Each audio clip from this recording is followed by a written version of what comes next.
இரவு பகலாக கண் விழித்து படித்து கையில் ஒரு பட்டத்தை வாங்கி கொண்டு ஏதேனும் ஒரு வேலை கிடைத்துவிடாதா என்று வீதி வீதியாக அலைந்து திரியும் வலியை நீங்கள் எப்போதாவது உணர்ந்திருக்கிறீர்களா? நம்மை நம்பியிருக்கும் வயதான பெற்றோரின் கண்களை பார்க்க முடியாமல் குற்ற உணர்ச்சியோடு தலையை குனிந்து கொண்டு நிற்கும் அந்த நொடிகளை எப்போதாவது கடந்திருக்கிறீர்களா? கையில் எல்லாமும் இருந்தும் தகுதிகள் பல இருந்தும் வாய்ப்புகள் மறுக்கப்படும் போது மனதுக்குள் ஒரு பெரிய நெருப்பு எரியும் அல்லவா? இன்று அந்த நெருப்பை பற்றித்தான் நாம் மிக ஆழமாக பேசப் போகிறோம். இது வெறும் வேலைவாய்ப்பின்மை பற்றியது அல்ல. இது பல ஆண்டுகளாக ஏமாற்றப்பட்ட ஒட்டுமொத்த இளைய சமுதாயத்தின் வலியும் கோபமும் பற்றியது.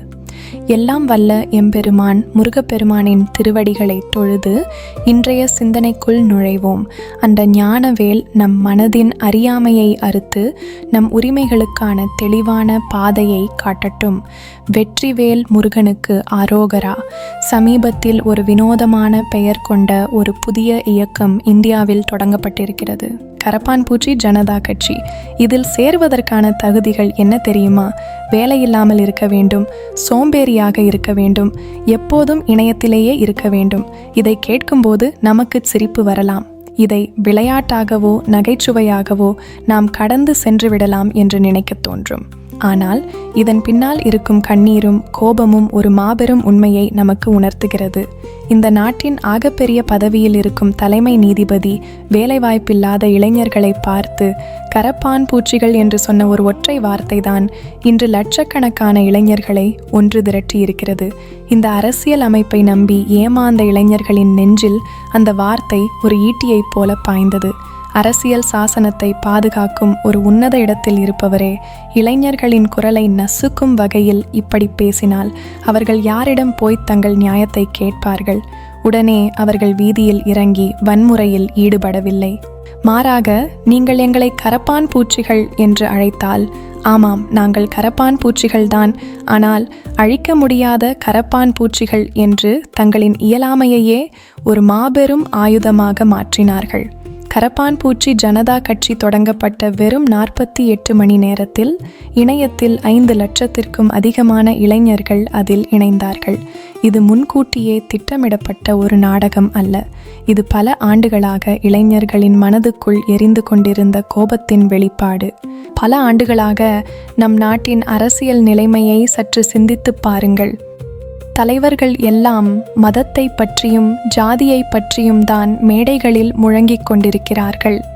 ஆனால் 36 கோடிக்கும் அதிகமான இளைஞர்களை கொண்ட ஒரு மாபெரும் நாட்டில் அவர்களின் கல்வியை பற்றியோ வேலைவாய்ப்பை பற்றியோ அவர்களின் எதிர்காலத்தை பற்றியோ பேச இங்கு ஒரு தலைவன் கூட இல்லை என்ற விரக்திதான் இன்று இவ்வளவு பெரிய அலையாக மாறியிருக்கிறது. இந்த இளைஞர்கள் வெறும் இணையத்தோடு நின்றுவிடவில்லை. கரப்பான் பூச்சிகளைப் போல உடை அணிந்து கொண்டு டெல்லியில் உள்ள யமுனை நதிக்கரைக்கு சென்று அங்கே கிடந்த குப்பைகளை அகற்றி அமைதியான முறையில் தங்கள் எதிர்ப்பை பதிவு செய்திருக்கிறார்கள். எந்த அமைப்பும் அதிகாரமும் செய்ய தவறியதை வேலையில்லாத இந்த இளைஞர்கள் செய்து காட்டியிருக்கிறார்கள். தலைமை நீதிபதி தனது பேச்சிற்கு விளக்கமளிக்கும் போது போலிச் சான்றிதழ் வைத்திருப்பவர்களைத்தான் அப்படி சொன்னேன் என்றார். ஆனால் இது அதைவிட பெரிய வலியை தருகிறது. கிராமங்களில் பிறந்து வறுமையின் பிடியில் சிக்கி முறையான கல்வியை பெற முடியாமல் தினக்கூலியாக வேலை செய்யும் ஒரு ஏழை இளைஞன் இந்த ஜனநாயகத்தில் பேசுவதற்கு உரிமையற்றவனா? அவனை கரப்பான் பூச்சி என்று சொல்ல எப்படி மனம் வரும்? பட்டம் பெற்றவர்கள் மட்டும்தான் இந்த நாட்டில் கருத்து சொல்ல முடியுமா? இந்த தேசத்தின் விடுதலைக்காக போராடிய எத்தனையோ தலைவர்கள் எந்த பல்கலைக்கழகத்திலும் பட்டம் பெற்றவர்கள் அல்ல என்பதை நாம் மறந்துவிடக்கூடாது. அண்டை நாடுகளில் இளைஞர்கள் வீதியில் இறங்கி வன்முறையை கையில் எடுத்து ஆட்சியை வீழ்த்தியதை நாம் பார்த்தோம். ஆனால் நம் நாட்டின் இன்றைய இளைய தலைமுறை மிகவும் புத்திசாலிகள். அவர்கள் வன்முறையை விரும்பவில்லை. இந்த நாட்டின் அமைப்புகளை சீர்திருத்த வேண்டும் என்று அவர்கள் நினைக்கிறார்கள்.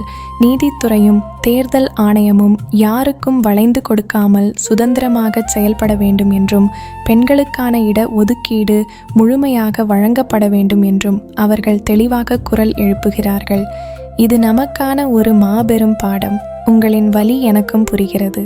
உங்களின் ஏமாற்றம் எனக்கும் புரிகிறது. ஆனால் இந்த விரக்தியை ஒருபோதும் உங்களை அழித்துக்கொள்ள பயன்படுத்தாதீர்கள். இந்த அமைப்பு உங்களை எப்படி வேண்டுமானாலும் விமர்சிக்கலாம், உங்களை கேலி செய்யலாம். ஆனால் உங்கள் மதிப்பை நீங்கள் மட்டுமே தீர்மானிக்க முடியும். தகுதியான வாய்ப்புகள் கிடைக்கவில்லை என்றால் உங்களுக்கான பாதையை நீங்களே உருவாக்குங்கள். உங்கள் கோபத்தை ஆக்கப்பூர்வமான நெருப்பாக மாற்றுங்கள். நீங்கள் ஒருபோதும் நசுக்கப்படும் பூச்சிகள் அல்ல. நாளை இந்த உலகையே மாற்றப்போகும் வல்லமை படைத்த மாபெரும் சக்திகள். எதிர்கால தலைவர்களே, உங்கள் கைகளில்தான் இந்த நாட்டின் விதி இருக்கிறது. உங்களுக்குள் இருக்கும் அந்த நெருப்பை அணைய விடாதீர்கள். அது பலருக்கும் வெளிச்சத்தை கொடுக்கட்டும். யாரையும் எரித்துவிட வேண்டாம். சிந்தியுங்கள். உங்கள் கோபத்தை உங்களின் முன்னேற்றத்திற்கான படியாக மாற்றுங்கள். விதியை மதியால் வெல்வோம். நம்பிக்கையோடு இருங்கள்.